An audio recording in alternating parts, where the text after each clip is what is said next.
شعبان وہ مہینہ ہے جس میں ہمارے اعمال اللہ کے سامنے پیش کیے جاتے ہیں۔ اللہ کے نبی صلی اللہ علیہ وسلم نے پسند فرمایا کہ میرے جب اعمال اللہ کے سامنے جائیں تو میں روزے سے ہوں، تو میں اور آپ بھی یہ پسند کریں جو ہمارے نبی کو پسند ہے، جتنے روزے رکھ سکتے ہیں شعبان میں رکھیں، اور چھوٹے چھوٹے اعمال کریں۔ اعمال پیش ہو رہے ہیں اللہ کے سامنے، ایسی نیکیاں جلدی جلدی جمع کریں۔ یا رب لک الحمد کما ینبغی لجلال وجہک وعظیم سلطانک، ایک دفعہ پڑھنے سے فرشتے اس کا اجر لکھ لکھ لکھ لکھ کے تھک جائیں گے، اس کا اجر ختم نہیں ہوگا۔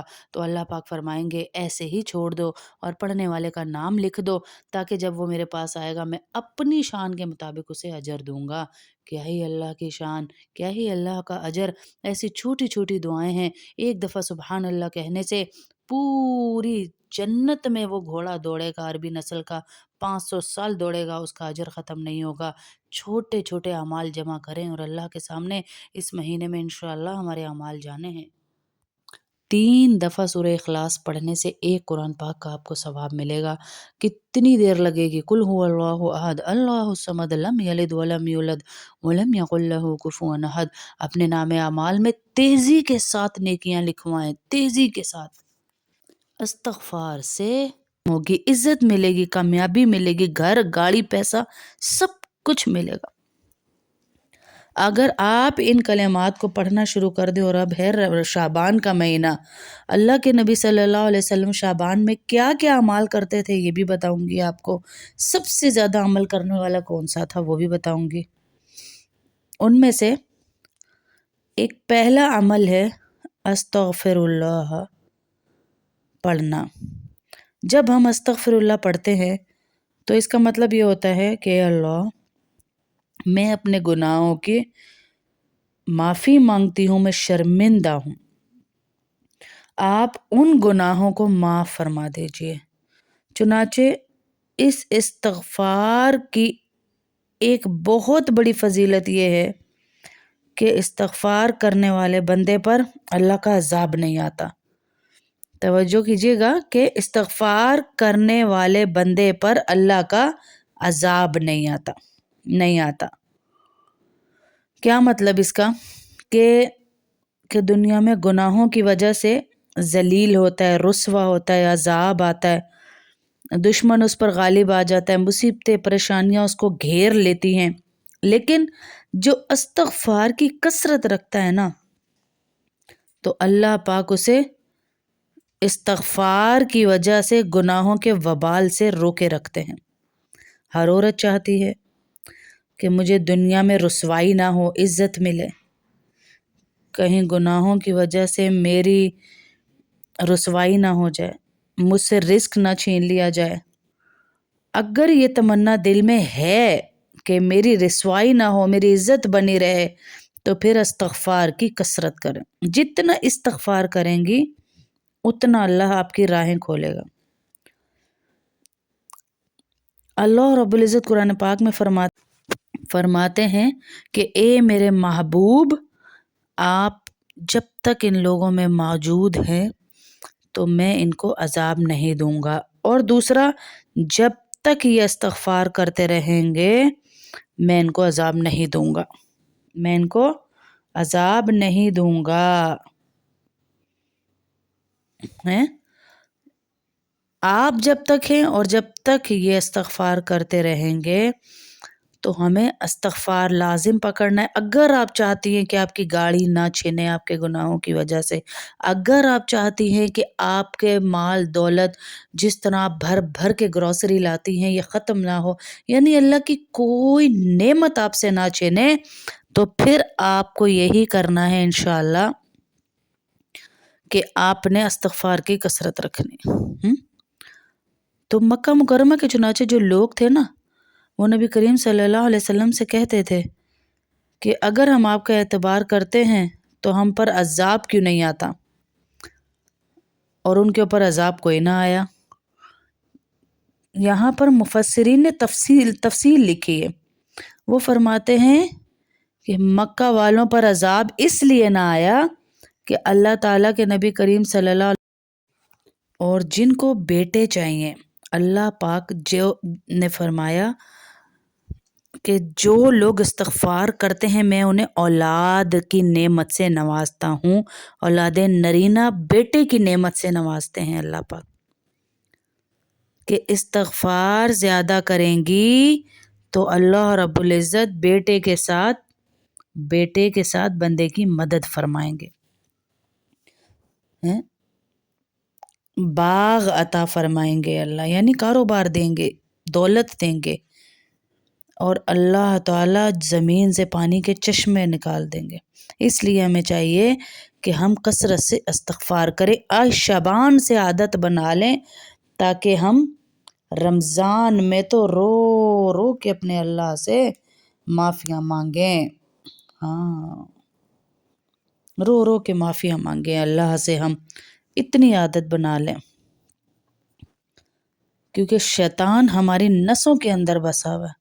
استغفار کے کرنے سے انسان اللہ تعالیٰ کے عذاب سے امن میں آ جاتا ہے، بچ جاتا ہے، گناہ دھل جاتے ہیں اور اللہ تعالیٰ اس کی مدد فرماتے ہیں، رزق میں برکت فرماتے ہیں، بیٹے دیتے ہیں، روزی دیتے ہیں، مال دیتے ہیں، گھر دیتے ہیں، کاروبار کو بڑھاتے ہیں، دنیا کے وسائل کو اللہ بڑھا دیتے ہیں۔ استغفار کی کثرت کریں گی تو اللہ آپ کی مدد فرمائیں گے انشاءاللہ۔ اور اللہ کے نبی صلی اللہ علیہ وسلم کثرت سے روزے رکھتے تھے۔ اللہ کے نبی صلی اللہ علیہ وسلم نے یہاں تک فرمایا کہ اگر مجھے یہ ڈر نہ ہوتا کہ میری امت پر ضعف آئے گا اور وہ رمضان میں یعنی کمزوری نہ ہو جائے تو میں پورا مہینہ شعبان کے روزے رکھتا، کثرت سے روزے رکھتے شعبان میں، اور دعا پڑھتے اللہم بلغنا رمضان، اللہم بلغنا رمضان، اللہم بارک لنا فی رجب و شعبان و بلغنا رمضان، اللہم بارک لنا فی شعبان و بلغنا رمضان۔ یہ دعا کثرت سے پڑھتے، تو آپ بھی یہ تسبیح پڑھیں، انشاءاللہ آپ نے دیکھنا ہے آپ نے کہ اللہ نے وہ آپ کو اعمال برکتیں دینی ہے جو آپ سوچ بھی نہیں سکتے، انشاءاللہ وہ برکتیں دینی ہے اللہ نے۔ اور کثرت سے درود پاک پڑھیں۔ شعبان کا مہینہ وہ مہینہ ہے جو ہمیں رمضان کے دروازے پہ لا کے کھڑا کر دیتا ہے، اس میں ایک رات 15 شعبان کی آئے گی، اس کے وہ اعمال ہیں، وہ برکتیں ہیں، میں انشاءاللہ وہ آگے آپ سے بیان کروں گی جیسے ہی قریب وہ رات آئے گی۔ زیادہ سے زیادہ نفل روزے رکھیں، نبی کریم صلی اللہ علیہ وسلم شعبان میں سب سے زیادہ روزے رکھتے، یہ رمضان کی تیاری ہے، نفس کی ترتیب ہے اور گناہوں کی آگ کو ٹھنڈا کرنے کا ذریعہ ہے۔ توبہ استغفار کی کثرت کریں، شعبان ہمیں جھنجھوڑتا ہے کہ رمضان آنے والا ہے، اپنے گناہوں سے پاک ہو جاؤ، اللہ کے در پر جھک جاؤ، استغفر اللہ ربی من کل ذنب واتوب الیہ کثرت سے پڑھیں، قرآن پاک سے تعلق مضبوط کریں۔ اگر روزانہ ایک رکوع بھی پڑھ لیا، ایک صفحہ بھی سمجھ لیا تو رمضان میں قرآن سے جڑنا آسان ہو جائے گا۔ شعبان قرآن سے دوستی کا مہینہ ہے، راتوں کو نفل نماز کا اہتمام، 2 رکعت 4 رکعت جتنی توفیق ہو، اللہ تنہائی میں بہائے گئے آنسوں کو رد نہیں کرتے۔ 15 شعبان شب برات کی رات میں عبادت، یہ بخشش کی رات ہے، مغفرت کی رات ہے، دل کو صاف کریں، دل توڑنے والوں کو معاف کریں اور اللہ سے اپنی قسمت سنوارنے کی دعا مانگیں۔ دلوں کی صفائی اور رشتوں کی درستگی، کینہ، حسد، بغض یہ اعمال کو کھا جاتے ہیں۔ شعبان ہمیں سکھاتا ہے کہ معاف کر دو، جھک جاؤ، اللہ تمہیں بلند کر دے گا۔ صدقہ خیرات کا ڈھیر سارا اہتمام، چاہے تھوڑا ہی کیوں نہ ہو۔ شعبان میں دیا گیا صدقہ آنے والی مصیبتوں کو روک دیتا ہے۔ زبان کی حفاظت کرنی ہے، شعبان سے شروع کر دیں، غیبت، جھوٹ، فضول باتیں نہیں کرنی۔ اگر زبان قابو میں آ گئی تو عبادت میں جان آ جائے گی۔ رمضان کی تیاری کی نیت کر لیں، انشاءاللہ دورہ قرآن بھی ہمارا شروع ہونے والا ہے، ساری بہنیں ایک دوسرے کو دعوت دیں،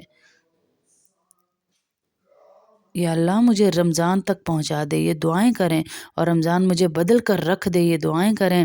یہ شعبان ہمیں موقع دیتا ہے کہ ہم ٹوٹے ہوئے دل لے کر نہیں بلکہ صاف دل، جھکی آنکھیں اور توبہ والی روح کے ساتھ رمضان میں داخل ہوں۔ سموسوں، پکوڑوں کی پٹیاں اور یہ جلیبیوں اور یہ بوندیاں اور یہ اس لیے نہیں، شعبان آیا ہے رمضان کے لیے، اپنے دلوں کو صاف کرنے کے لیے، گھروں کو صاف نہیں، دلوں کو صاف کیجیے انشاءاللہ۔ اور یہ اعمال جو اللہ کے نبی صلی اللہ علیہ وسلم جس میں سب سے سر فہرست ہے روزے رکھنا، یہ ضرور کریں، کیونکہ عبادت کی اصل غرض کیا ہوتی ہے؟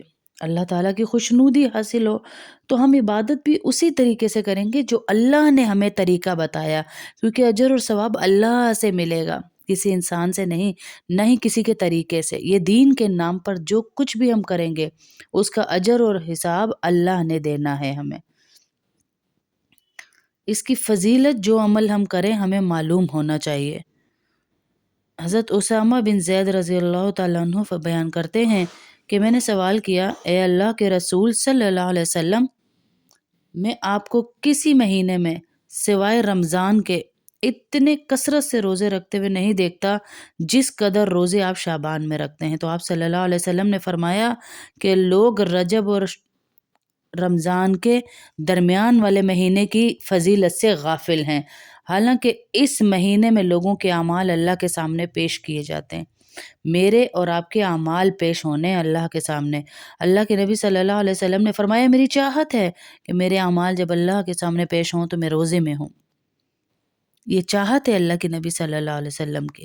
ترمذی کی ایک اور روایت میں ہے کہ حضرت مسلمہ رضی اللہ تعالیٰ عنہ فرماتی ہیں کہ میں نے رسول اللہ صلی اللہ علیہ وسلم کو 2 مہینے پے در پہ روزے رکھتے ہوئے سوائے شعبان اور رمضان کے نہیں دیکھا۔ حضرت انس بیان کرتے ہیں کہ آپ صلی اللہ علیہ وسلم سے پوچھا گیا کہ کس مہینے میں رمضان کے بعد روزے رکھنا افضل ہے، تو آپ صلی اللہ علیہ وسلم نے فرمایا شعبان میں۔